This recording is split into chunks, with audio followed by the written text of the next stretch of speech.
Hello, and welcome to the sixth web lecture of the fourth module of the MELDE project, which concerns e-safety. This module aims to present a range of scenarios and ways to stay safe online. The e-safety module consists of 5 topics, which are risks and responsibilities online, protecting personal data, digital copyrights, online misinformation and harmful content, and cyberbullying. As part of the fifth topic, which is cyberbullying, issues like what cyberbullying is and why it is important, different forms of cyberbullying, how to identify students who are victims of cyberbullying, what are the actions that will help students who are victims of cyberbullying, as well as the importance of having a cyberbullying intervention and prevention strategy in schools are going to be discussed. In this topic, you will be introduced to the concept of cyberbullying, and we will discuss about the ways of identifying and helping both students at risk and students who have been victims of cyberbullying.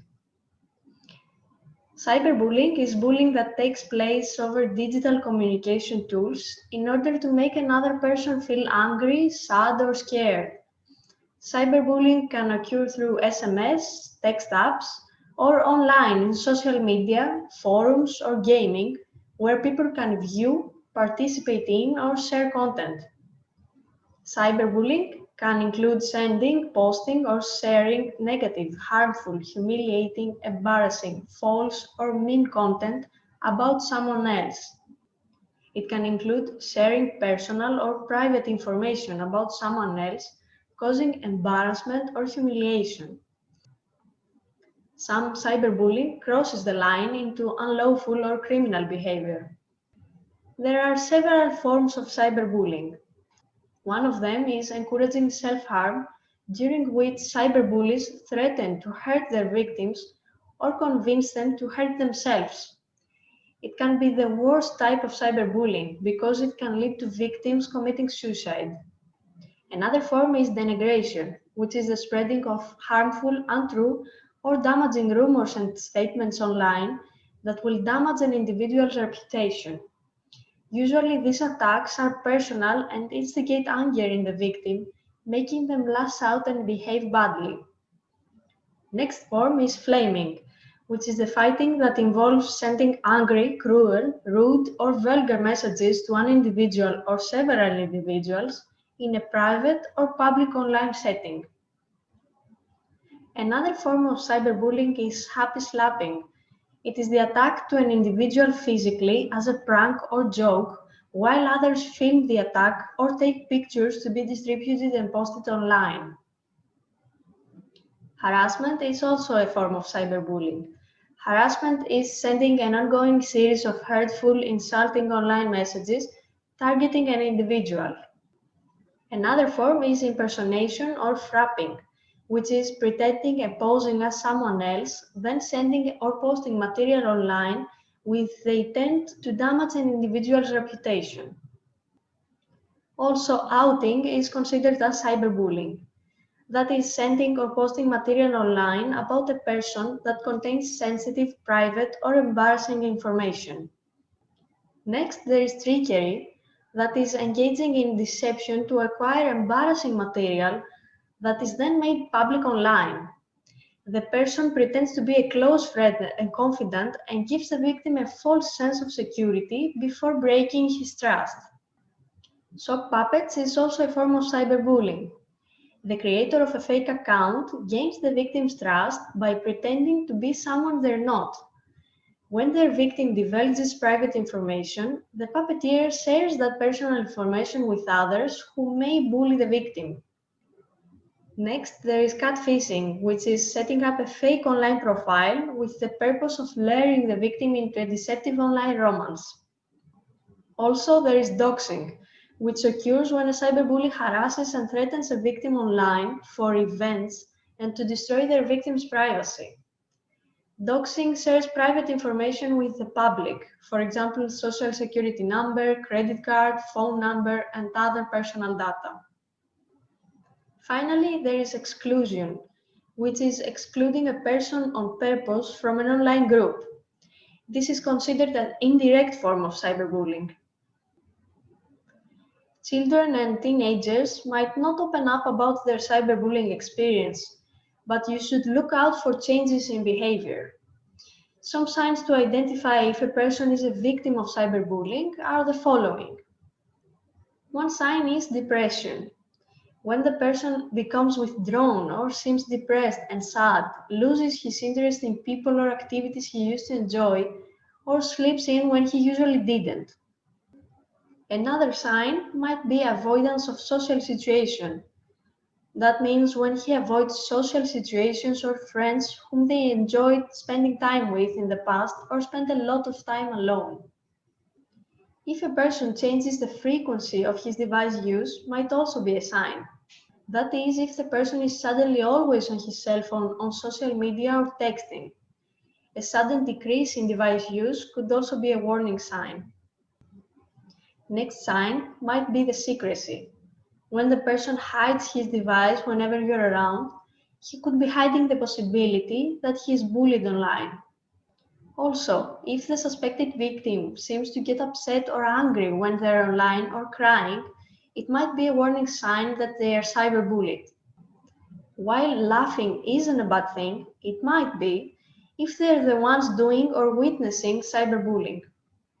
Next, if the suspected victim suddenly deletes his social media accounts, it might be a warning sign that they are cyberbullied. And if the suspected aggressor seems to have multiple accounts, it might be a warning sign that he is bullying someone. Also, if you see images of the suspected victim on social media that are demeaning and inappropriate, it might be a warning sign that they are cyberbullied. Finally, if you find mean comments harassing or embarrassing someone on his social media accounts, it might be a warning sign that they are cyberbullied. If someone is a victim of cyberbullying, the first thing to do is to express your support and let him know that he doesn't deserve what is happening and that together you will work to stop the bullying. Always encourage the victim to talk to you, but respect his decision to resolve the situation alone if he wishes. If you notice a student being bullied online, you can document the situation if it's public by taking screenshots of posts, texts, email, messages, and photos that contain bullying. Once you have proof, reach out to the school's principal and the student's parents. You can also collaborate with the technology provider to see if you are able to block the harassing content. Most sites that allow interactive communication have included in their terms of use agreement actions for restricting harmful communication.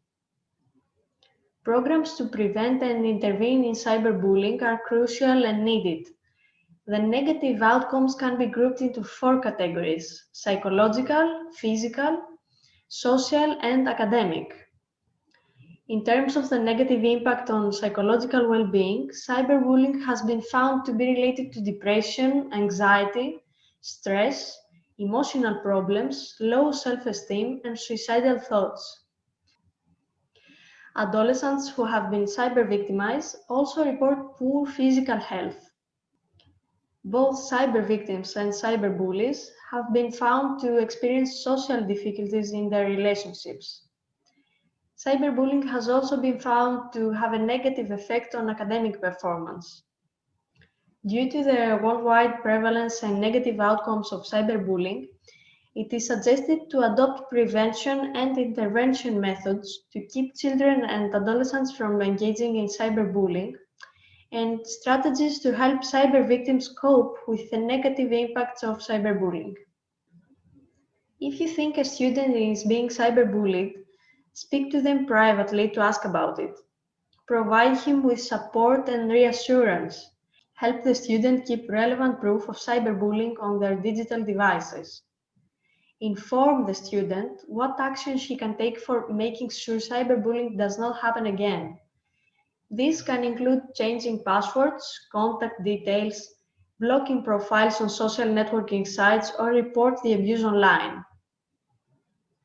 Ensure that the student does not retaliate or reply to the messages of cyberbullying. because this would make things only worse. Encourage the student to keep personal information private on the internet. Take screenshots of posts, texts, email, messages, and photos that contain bullying if it happens publicly, and print copies to have as evidence if needed. If you believe a student is being cyberbullied, speak to his parents about it. Also, speak to the parents of the perpetrator. If they are unresponsive and the behavior continues, seek advice from your school's principal on what to do next. In order to prevent cyberbullying, you can start by raising awareness about the effects of cyberbullying so that students understand the implication that this has on others and avoid doing it. Those who bully need to understand the impact of their actions, and they can often benefit from counseling. Also, a solution could be to find the right response to cyberbullying, not by punishing the bully, but rather listen to the students and let the target be part of the solution. Often, restorative justice techniques are effective, for instance, when students talk with each other to understand the impact of the incident. Another solution could be to develop activities that encourage self-reflection, asking children to identify and express what they think and feel, and to consider the thoughts and feelings of others. Help children develop emotional intelligence so that they can learn self-awareness, self-regulation skills, and learn how to have empathy for others. Finally, you can demonstrate that your classroom is a safe, emotionally caring environment of mutual respect and tolerance. In this web lecture, you were introduced to cyberbullying and to a range of procedures to identify and help both students at risk and students who have been victims of cyberbullying. We also discussed about the importance of having prevention and intervention strategies in schools. If you have any questions, you can find us at the MELDE Project's website. Also, you can find this material in the project's e-platform. Thank you for listening.